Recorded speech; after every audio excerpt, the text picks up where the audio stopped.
Hola, buenas noches compañeros. A mí me correspondió el tema de condensadores. Vamos a pasar a dar la definición de condensadores y los tipos que hay. Temas que nos correspondió: condensadores, autoacoplador y voltaje. Presentado por Sandra Pinzón, Luz Adriana Ospina y Dayana Suárez. Condensadores. Un condensador es un componente eléctrico que almacena carga eléctrica.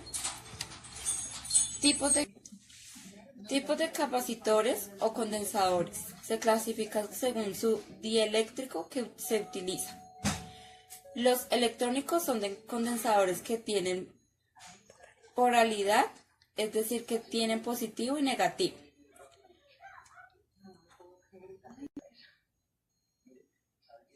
El material más usado para la fabricación de condensadores es el tantalio, por su gran capacidad de almacenamiento y su poder de miniaturizar. Podemos dar como definición que este material provoca muchas muertes por su tipo de material. Los condensadores eléctricos están formados por una gran disposición química corrosiva, por eso siempre hay que conectarlos con la polaridad correcta. También se puede clasificar como fijos o variables. Los fijos tienen un valor de la capacidad fija y los variables tienen una capacidad que se puede ajustar. Estos son los tipos de condensadores. Tenemos cerámico, condensador de tantalio y condensador eléctrico.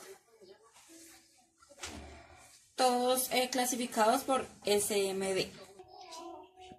Buenas noches compañeros, a mí me tocó el tema de los autoacopladores. El tema que me correspondió es el Buenas noches compañeros, el tema que me corresponde es el autoacoplador. Entonces dice que el autoacoplador es un circuito integrado, compuesto por un diodo de LED y un fototransistor. Cuando se une el LED y el fototransistor con una señal circular, una luz brillante hacia la LED. La luz que emite es recibida por el fototransistor. Empieza a actuar en modo de saturación y se puede utilizar este dispositivo en modo de interfaz entre dos circuitos. Quedarían unidos ópticamente. La protección del circuito es una resistencia de valor muy alto y esto permite proteger contra los picos de tensión.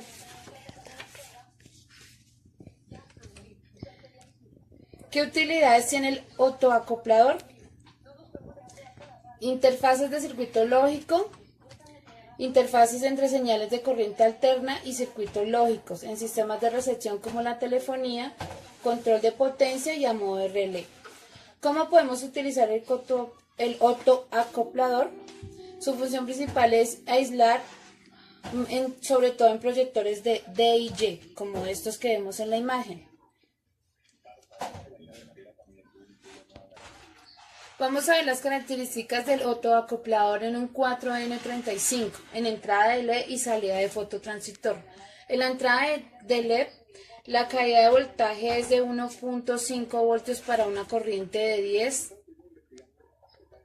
La corriente máxima que puede soportar el LED sin destruirse es de 60 metros por amperio. La disposición de potencia máxima de este componente es de 12 voltios. La salida del fototransistor. La caída de voltaje de un colector de fototransistor es de 45 voltios por un colector de 1 mA. La caída de voltaje de un emisor es de 7.8 voltios para un emisor de UA. La caída de voltaje a la base de 100 voltios para un colector de 100 unidades.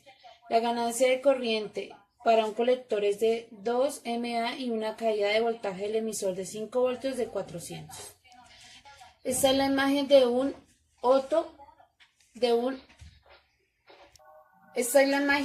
autoacoplador, donde podemos ver que la entrada, al activar el pin, o sea, los voltios que pueden ir en ceros, y este es un 4N35. Como podemos ver, va con pilas AA. El tema de el voltaje. Bueno, el voltaje es la cantidad de voltios que actúan en un aparato o sistema eléctrico. es la capacidad física que tiene un circuito eléctrico debido a que impulsa a los electrones a lo extenso de un conductor. Esto quiere decir que un voltio conduce energía eléctrica con mayor o menor potencia. Un ejemplo es, por ejemplo, valga la redundancia, la forma que se tiene para crear electrones es crear una diferencia de potencial eléctrico, es decir, los electrones fluyen entre uno de mayor a menor. Por ejemplo, en una pila vemos que hay un más, que es positivo, y hay un menos, que es negativo. Entonces, entre mayor potencial, más...